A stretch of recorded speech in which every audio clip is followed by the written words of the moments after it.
If you're brand new to polyamory, number one, do not figure it out as you go. This is a recipe for disaster. Things need to be designed mindfully up front. Number two, clarify all definitions, assume nothing. When I say sleepover, that means sex. Is that how you understand it? When I say friend, that means it can include sex. Is that how you use the word friend?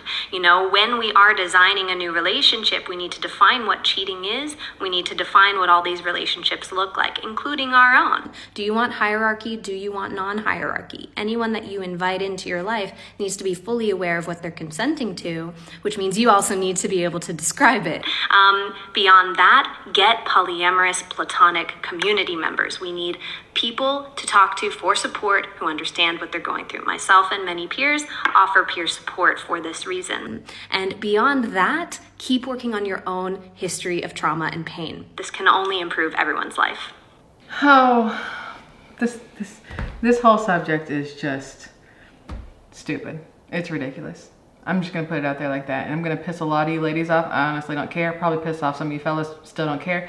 Two things this lady said during that whole dumb little spiel. The first one, we have to define what cheating is. If you're completely okay with your significant other screwing another person with you, then you don't really care about cheating. I don't see how you're gonna consider that cheating if that's what you're allowing and wanting in your relationship. Number two, you have to heal from your own past trauma and pain. That is exactly why you dumb are doing this, because of past trauma and pain. At no point in time should a self-respecting woman or self-respecting man think it's perfectly okay for your relationship to have another person in it, like in the relationship. You want to go out and have a threesome with some rando? Cool, do that. But to bring an entire another person into your relationship and call that a marriage with a girlfriend or a marriage with a boyfriend. Doesn't that make more sense than having some random person introduced? No, not at all. Because like for safety reasons. No, safety. No, this has to do with feelings and things like that. All right, if you are married, being polyamorous is stupid. Get divorced and just whoever you want, or be with whoever you want. Have your own little tribe of sex partners. Who cares? But as soon as you decide to get married, it is you too. There is no let's get a girlfriend or let's get a boyfriend and bring them in, because then what's the point? Hang on. Think about it like this. What if you are a man that has married, I'll take it back. Let's just say you're a woman who's married another woman, but you do want a man for certain reasons sexually. They sell dildos and blow up dolls for a reason. But what if you could pull that shit off? What if you're bisexual but you married a woman and you still want the man there? Then why are you married? If you want somebody else to be part of your relationship, you can't deal with his shit. No, if you want somebody else in there, that means you have feelings for somebody else. Number one, once you're married, the whole having feelings for other people, that shit goes out the fucking window.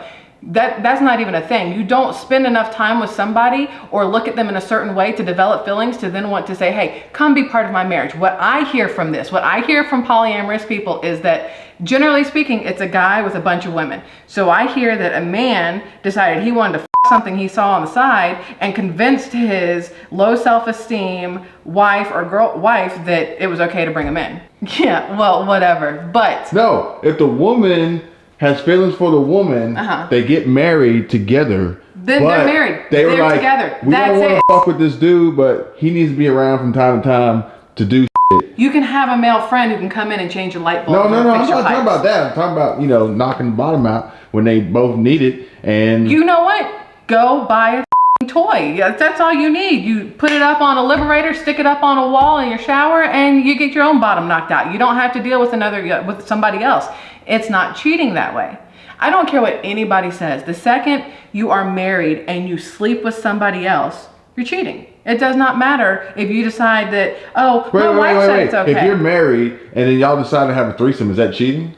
If you decide together to have a threesome with a random person that you do not bring into your relationship, you do not have feelings for you, that it's not an all the time kind of thing, to me that's different. That is a sexual thing. If you are bringing somebody into your relationship because you have feelings for them, that has far surpassed sexual. That is now a you are just fucking greedy and your ego needs more. That's all it is. That is all it is. The women that allow their men to say, hey, I'm going to bring another woman into this relationship, those women probably have daddy issues. Those women are dealing with somebody who is a narcissist who knows how to talk down to them and convince them that they can't do any better and they are lucky to have this person and that if they don't do this, they're going to lose them. And there's a lot of weak women out there who will say, okay. But what about for the man in this, where there's two females involved and the man actually says, you know what, I'm feeling kind of left out because the two women are doing more together than he was. All that says to me is that the man wanted to have sex with two women and didn't think about the fact that these two women might decide to have sex and now he feels left out. So he's probably going to go look for a third. That's all that says to me. It is always about the man. Plain and simple. And these polyamorous, that stupid ass show, Sister Wives on TLC, they made it, they put this out there to show people, one, they showed me how stupid it is, but some people actually were like, oh, this is a great idea. This guy went out and found 7 women who had no self-esteem and didn't have anybody else that wanted them, had all these kids, and said, hey, you know what, let's make this work. I'm gonna sleep with all of you and you're all gonna be okay with it because I'm the man. It is the stupidest crap I've ever heard. It is beyond stupid. I am married. If my husband decided that he wanted to sleep with somebody else, go for it. You know what you're gonna get the next day? Divorce papers. That's how it works. It's not gonna be a, hey, let's bring her in. No, that's not how it works at all. Not in the least. Not whatsoever. Not for women who have self-worth. Let me put it that way. What I see from the... All right, hang on, stand by. Throwing a curveball twist. Uh-huh. What's this thing called what? Polyamorous. What does it mean? Poly stupid. What does it mean? Loving and being in a relationship with more than one person. Okay, all right, so 3 gay dudes. 3 gay dudes is still... 2 guys are married and the other one, they got another guy. Uh-huh. So now it's not a matter of a female having low self-esteem. It is still the matter of one of those men is more dominant than the other, and he's using that dominant trait of his to convince the weaker one that a third person coming in is going to be great. It's going to be okay. It's going to be whatever. It still comes down to who is more dominant and who is weaker. That's all there is to it. You're not going to see a dominant man have a female that says, hey, I want to bring in another dude, and that dominant man say yes. How often do you see polyamorous relationships where it's 1 woman, 2 men? Generally speaking, you don't. It's generally 1 man and however many women he can convince his dumbass wife to let him bring in. So you're saying that women are not strong enough to convince 2 men to do this? I'm saying women aren't strong enough to convince 2 men to do this. One, because I don't believe you. I think I could find several instances where this exists. You could find several instances where that exists, but they aren't married to a strong man. They are then married to the weak man. So you have to look at it that way. It is always going to be a strong and a weak, and the strong convinces the weak on what should happen. It's never going to be that there's 2 strong people. You and I are both alphas, as far as I'm concerned. At no point in time can I convince you of something that is really stupid, and you're not going to convince me of something that's really stupid. It's not how it works. We are on the same level, in my opinion, on what certain things should be or shouldn't be. The ones who are okay with their husband, I'm not saying boyfriend or girlfriend, because that is something you can walk away from. I'm saying you have taken the steps to become married. You have each other, you have the same last name, you are bound by the church, by law, by whatever you want to be bound by. It is you two. As soon as you make a marriage, outside sources, outside entertainment in your relationship is done. What if a man and a woman are married, the dude's like, hey, I still love you, but I need to be with men. I'm leaving. And she goes, wait, no, stay. Bring in another dude.